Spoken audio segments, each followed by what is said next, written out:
अशोक गहलोत जी,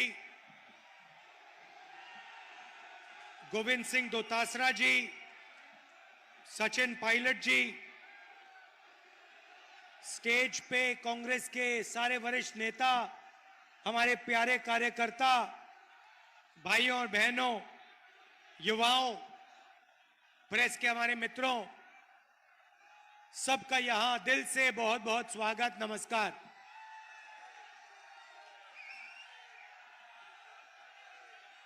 भारत जोड़ो यात्रा में कन्याकुमारी से कश्मीर तक हम चले और यात्रा में से एक नारा निकला, नफरत के बाजार में मोहब्बत की दुकान खोलनी है।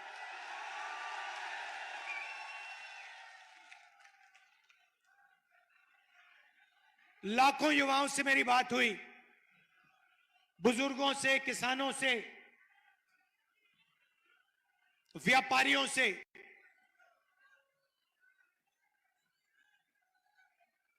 युवाओं को पूछो, पूरे देश में क्या करते हो? मोदी जी की सरकार ने हिंदुस्तान के युवाओं को बेरोजगार कर दिया है। हर युवा कहता है, मैं काम करना चाहता हूं, देश को बनाना चाहता हूं,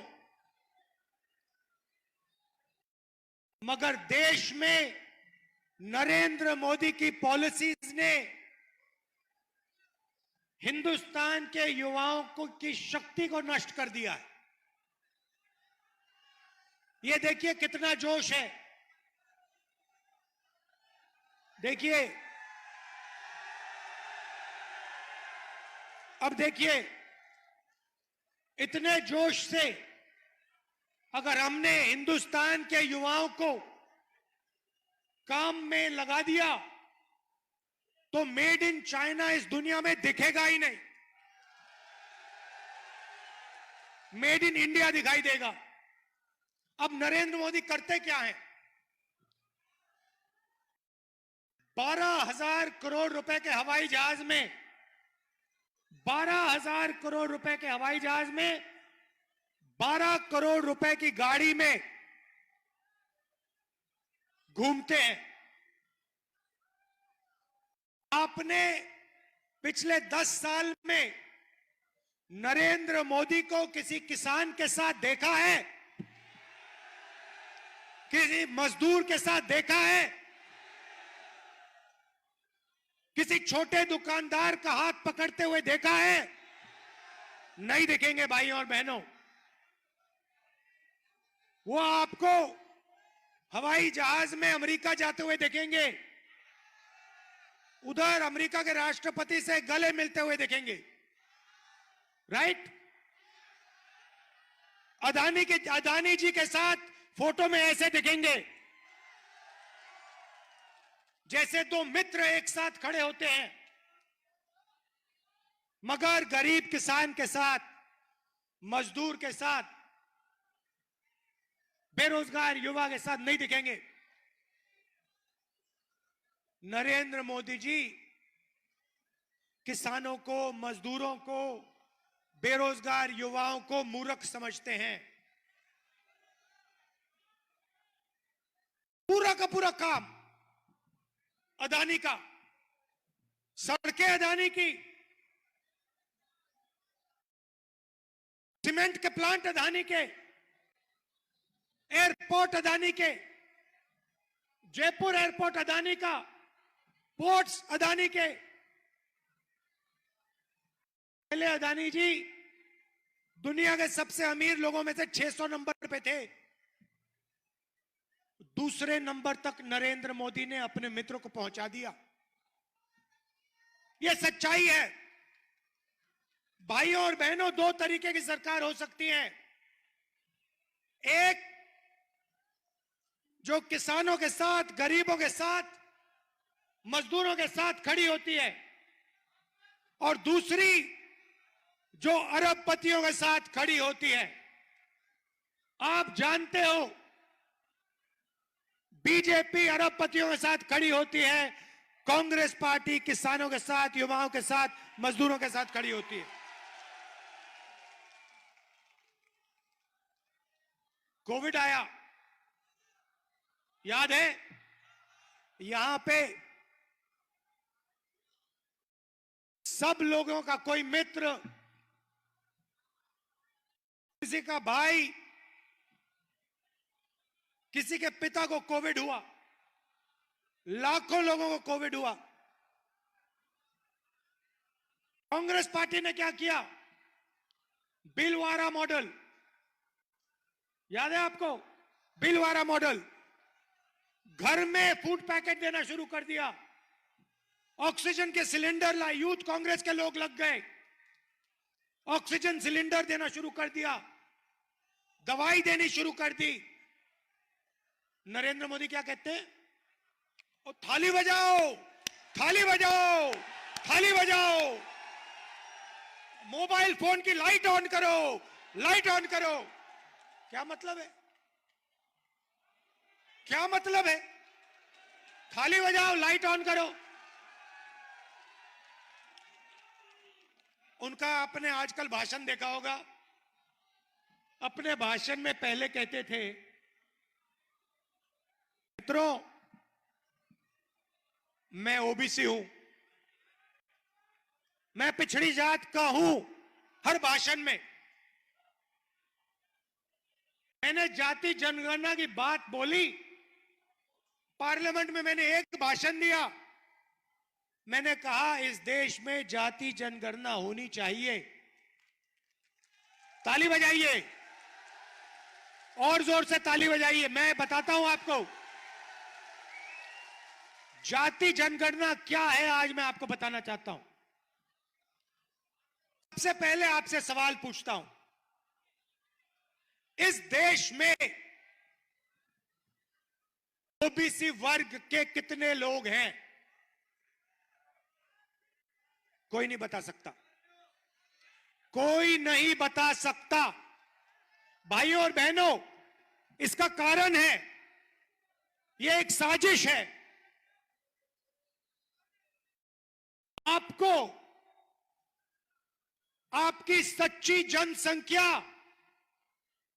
आपकी सच्ची आबादी नहीं बताना चाहते हैं। भाइयों और बहनों, कम से कम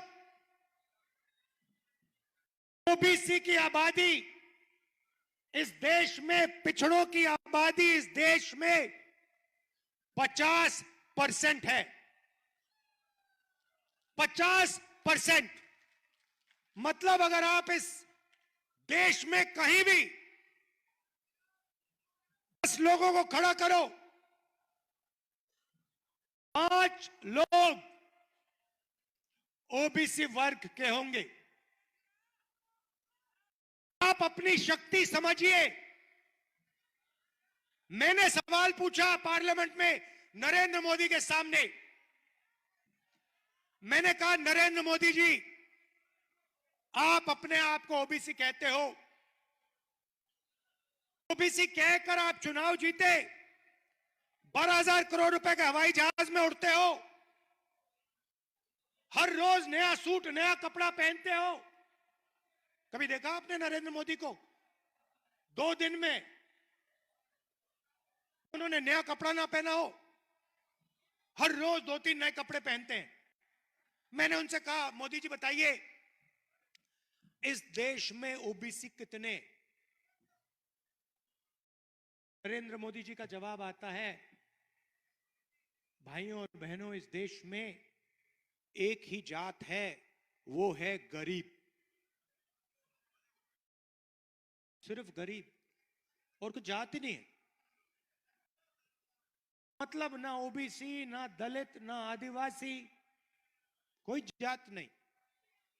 मगर आप ओबीसी, नरेंद्र मोदी ओबीसी, देश में कोई जात नहीं, देश में सिर्फ गरीबों की एक जात है। अच्छा, जब समय आया, ओबीसी को उसका हक देने का समय आया, नरेंद्र मोदी जी कहते जाति नहीं है, सिर्फ गरीब है हिंदुस्तान में। नरेंद्र मोदी जी, अगर देश में एक ही जात गरीब है तो अमीर की कौन सी जात है? तो नरेंद्र मोदी, जैसे ही मैंने ओबीसी जाति जनगणना की बात उठाई, नरेंद्र मोदी कहते जाति नहीं। अब मैंने ये बात उठाई क्यों, मैं आपको बताता हूं। बात इसलिए उठाई, हिंदुस्तान को भाइयों और बहनों एमएलए और एमपी नहीं चलाते। हिंदुस्तान के किसी भी बच्चे से आप पूछो क्या करना चाहते हो, कहेगा मैं आईएएस में जाना चाहता हूं। सही क्यों कहता है? क्योंकि वो जानता है कि आईएएस के अफसर इस देश को चलाते हैं। चुनाव में एमएलए बदल जाता है, एमपी बदल जाता है, आईएएस अफसर कभी नहीं बदलता। ये हिंदुस्तान की सरकार को 90 अफसर चलाते हैं। मतलब हिंदुस्तान का पूरा धन,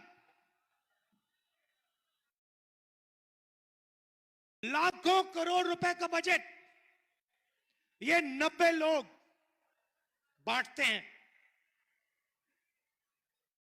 शिक्षा का मामला हो, स्वास्थ्य का मामला हो, डिफेंस का मामला हो, सड़कों का मामला हो, खाद का मामला हो, सारे के सारे निर्णय, बजट के निर्णय ये 90 लोग लेते हैं। सवाल मैंने पूछा पार्लियामेंट में, मोदी जी अगर ओबीसी की सरकार है, अगर दलितों की सरकार है, आदिवासियों की सरकार है, तो 90 में से पिछड़े कितने? 90 अफसरों में से पिछड़े कितने? नरेंद्र मोदी चुप हो गए, सारे बीजेपी के लोग चुप हो गए, सन्नाटा छा गया। क्यों, मैं बताता हूं। क्योंकि 90 में से 3 ओबीसी, 90 में से 3 ओबीसी, आबादी 50% से कम नहीं, 90 में से 3। आपका अपमान हो रहा है, देश को शर्म आनी चाहिए। 50% की हिस्सेदारी नहीं है, 90 अफसर, 3 आप। भाइयों और बहनों, अगर हिंदुस्तान की सरकार 100 रुपए खर्च करती है तो ओबीसी अफसर 5 रुपए का निर्णय लेते हैं। 90 में से 3, 100%, 100 में से 5, 90 में से 3, 100 में से 5, यह है आपकी हिस्सेदारी।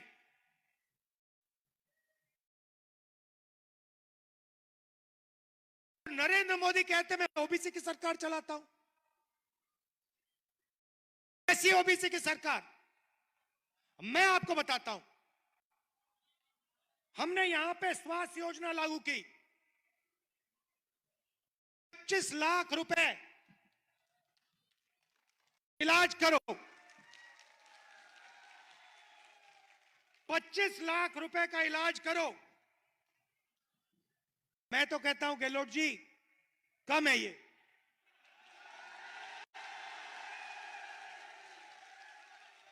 कम है। ये देखो, बोला 50 लाख,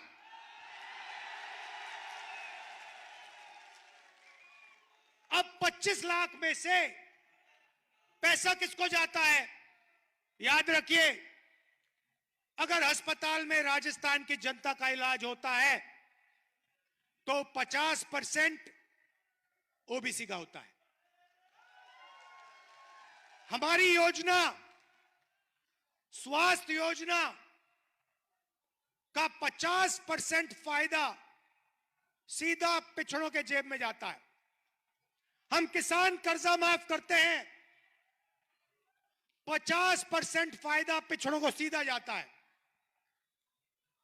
गैस सिलेंडर 500 रुपए का करते हैं, गरीबों का गैस सिलेंडर 500 रुपए का करते हैं, 50% फायदा ओबीसी को जाता है। 3600 इंग्लिश मीडियम स्कूल खोलते हैं, 50% फायदा पिछड़ों को जाता है। एक 309 नए कॉलेजेस खोले, नई यूनिवर्सिटियां खोली, 50% फायदा पिछड़ों को जाता है। यह है पिछड़ों की सरकार। अब सुनिए, मैं आपसे पूछता हूं, जब नरेंद्र मोदी ने अदानी जी को जयपुर का एयरपोर्ट दिया, ओबीसी वर्ग को कितना फायदा हुआ? अदानी की कंपनी में ओबीसी कितने, दलित कितने, आदिवासी कितने? एक भी नहीं है भाइयों और बहनों। नरेंद्र मोदी अदानी की मदद करता है, उसकी कंपनी में आपको एक पिछड़ा, एक दलित, एक आदिवासी नहीं मिलेगा। हम गैस सिलेंडर 500 का देते हैं 50% ओबीसी को। नरेंद्र मोदी जी बीमा योजना लाए, मैंने आंकड़े निकाले।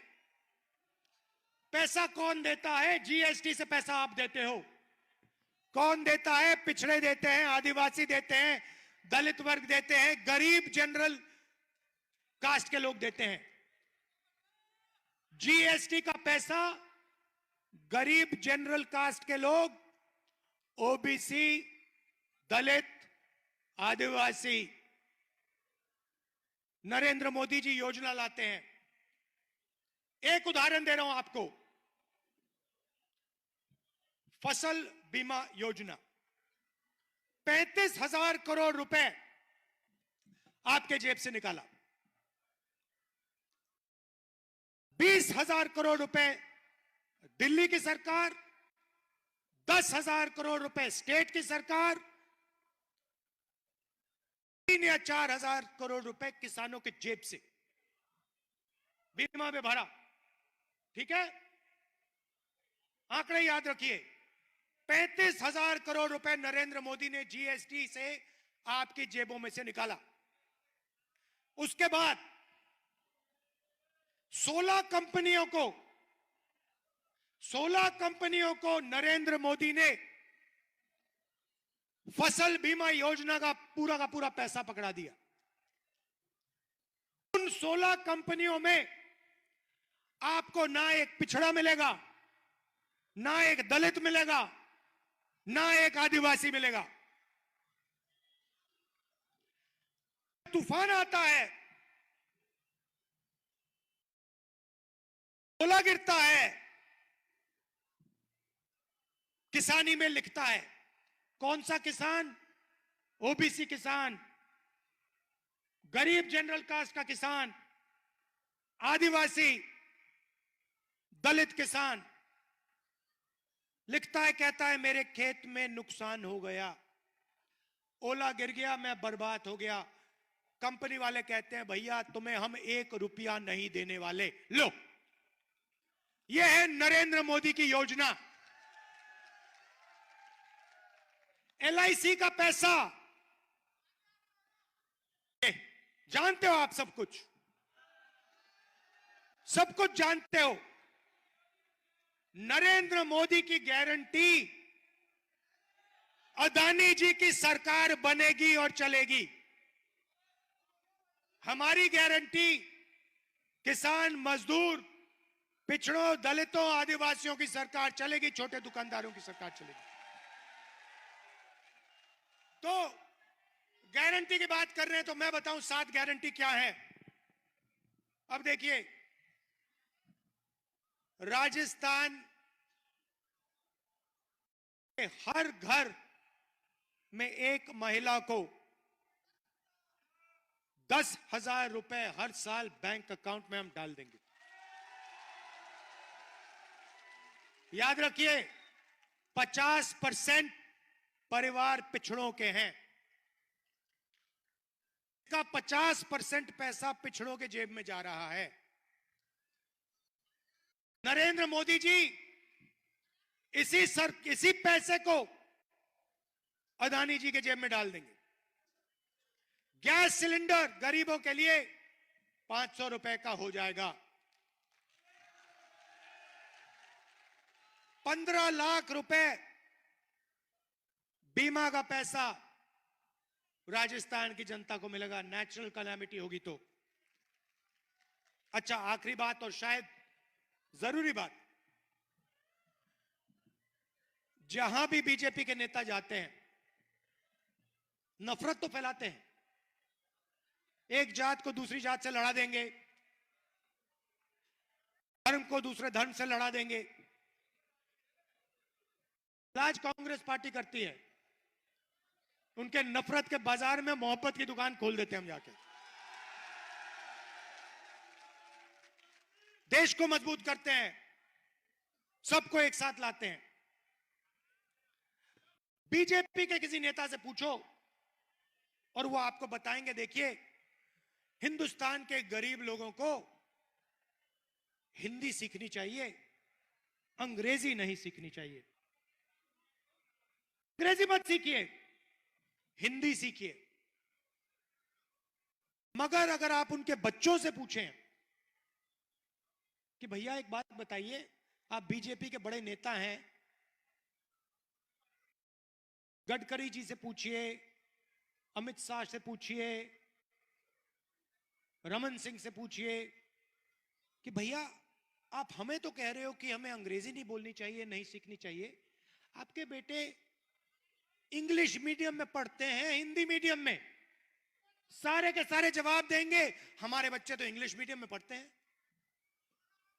मतलब बीजेपी के नेता अंग्रेजी पढ़े, उनके बच्चे अंग्रेजी पढ़े, मगर हिंदुस्तान के गरीब किसान, मजदूर, छोटे दुकानदार, दलित, आदिवासी, पिछड़े अंग्रेजी ना पढ़े। क्यों?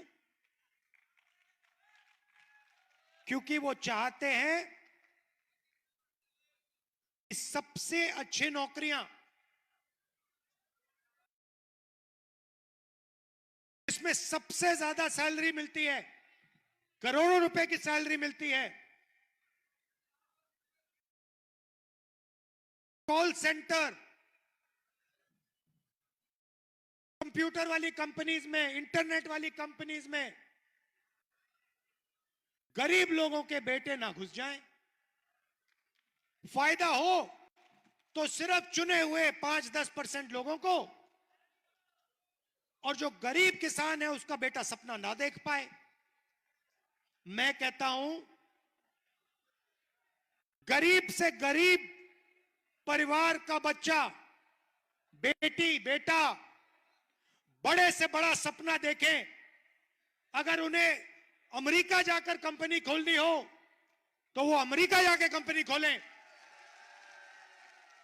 सबको एक जैसा हक मिलना चाहिए। इसीलिए हमने यहां पे अंग्रेजी स्कूल का जाल खोल दिया है और हमने निर्णय लिया है कि राजस्थान के सब बच्चों को इंग्लिश मीडियम स्कूल में हम पढ़ा के छोड़ेंगे। आखिरी बात भाइयों और बहनों, ओल्ड पेंशन स्कीम की। यहां पे हमारे बहुत गवर्नमेंट एम्प्लॉइज हैं, आपके चेहरे दिख रहे हैं।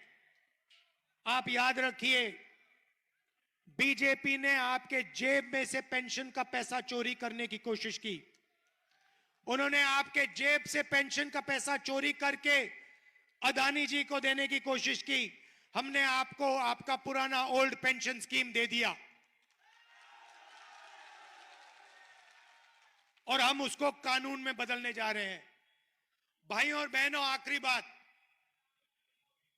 पिछला चुनाव जीतने के बाद मैंने गहलोत जी को साफ कह दिया कि गहलोत जी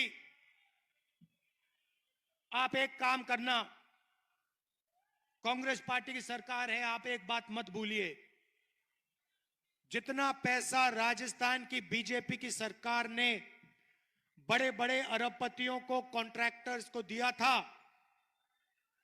5 साल में जितना पैसा उन्होंने सबसे बड़े कॉन्ट्रैक्टर्स को और अरबपतियों को दिया,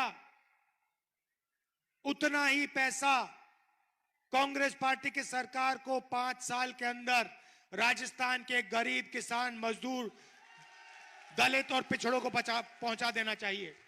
और भाइयों और बहनों, ये शुरुआत है।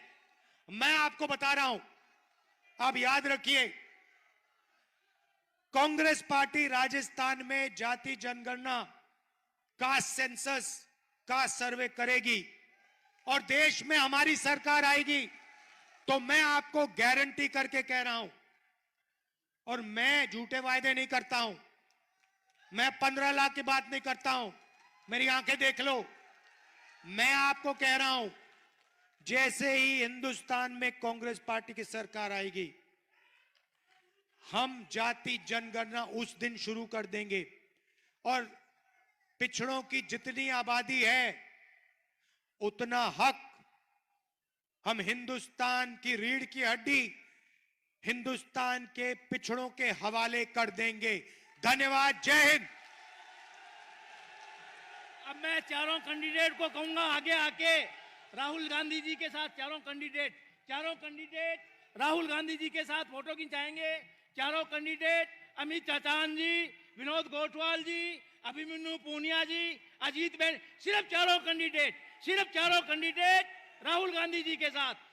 अभिमन्यु पूनिया जी, विनोद गोठवाल जी, अमित चाचान जी, अजीत बेनीवाल जी। Rahul Gandhi, Congress party, Ashok Gehlot, Sachin Pilot, Govind Singh ji Dotasra, Rahul Gandhi, Congress party. धन्यवाद। आज जो नौहर विधानसभा क्षेत्र